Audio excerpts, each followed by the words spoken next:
How to pay with gift card on Shein app.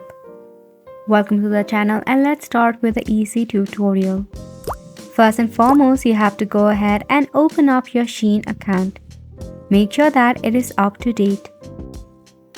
In here, you have to log into your Shein account first and foremost. Now to use a gift card, you actually have to go ahead and select an item to purchase. For an example, I'm selecting this kitchen item. Select the size and quantity, then tap on Add to Cart. Once it is added, select the cart option at the top of your screen. Then, you can go ahead and select the item to purchase, then select Checkout. You have to enter your shipping address right here. Once you are done, you will see the coupon option which is already added to you. If you further want to add a gift card, when you are checking out, you will find a dialog box where you can easily add a promo code or a gift card.